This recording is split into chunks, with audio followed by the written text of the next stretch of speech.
Yeah, hey, Mr. Secretary, I'm just curious, just to clarify, have we made our money back already from the Argentina bailout or the swap line or whatever you call it? Have we made that money back now?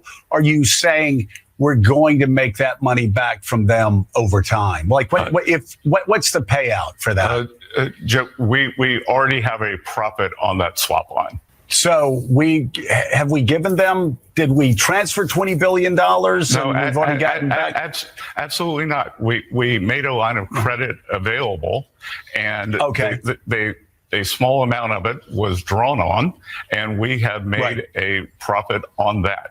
So how has the United States made money off of this? And you talk about trying to make more regional relationships. The United States is shooting alleged narco boats in international waters off the coast of Venezuela. The United States has not provided evidence yet that those are indeed drug traffickers. So how are these two things working in tandem? We are preempting the collapse of a government and going back to a Peronist agenda and a left-wing government. What if somebody had raised their hand and said, look at what's happening with Hugo Chavez, look at what's happening with Maduro, and they help the opposition there? Yeah, and Mr. Secretary, I hope this question doesn't piss you off. Well, I don't know. I don't know. It's 4-on-1, but seems about right. Well, okay. Yesterday, the stock market took a pretty good jump on news that the shutdown might come to an end. A lot of people did very well in the stock market, I assume. And I assume that you probably were one of them, and good for you. That would be an incorrect assumption because I had to sell all my stocks to become Treasury Secretary. You sold them all? Had to, yes. But you have a blind trust, I would imagine. There's no such thing as a blind trust. Secretary, it's not news anchors at NBC saying it. It's the voters a week ago saying life is too expensive in this country. So do you believe the idea that voters are saying affordability is a problem for me is a con job? I believe even this morning you had two people come on and say, well, I look at the price at the pump and I know costs are up.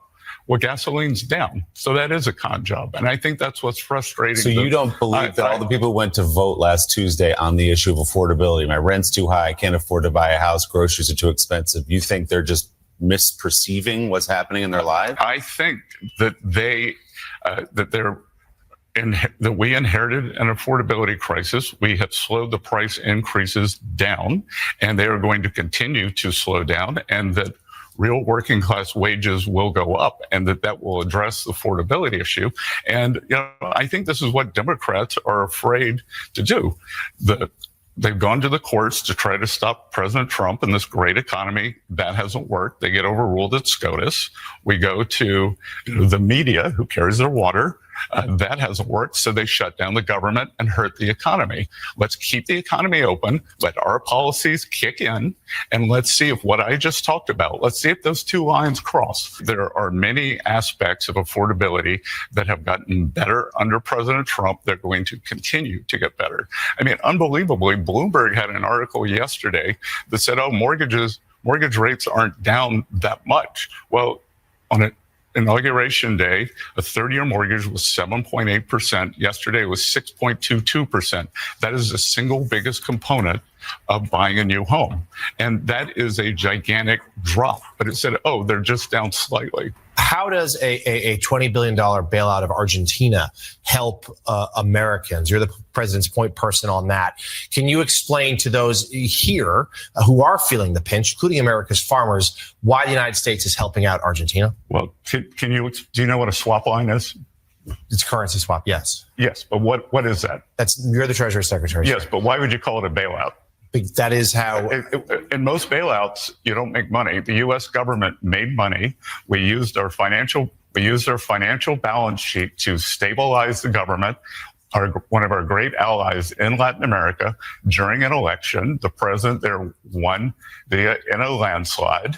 The government's going to make money, and I would rather use peace through economic strength than have to be shooting at narco boats coming offshore if the government collapsed. We have a generational opportunity in Latin America to create allies. We just saw an election in Bolivia. We're probably going to see an election in Colombia. We've seen them in Ecuador. We're going to see them in the Chile. So by stabilizing the economy there and making a profit, then that's a very good deal for the American people.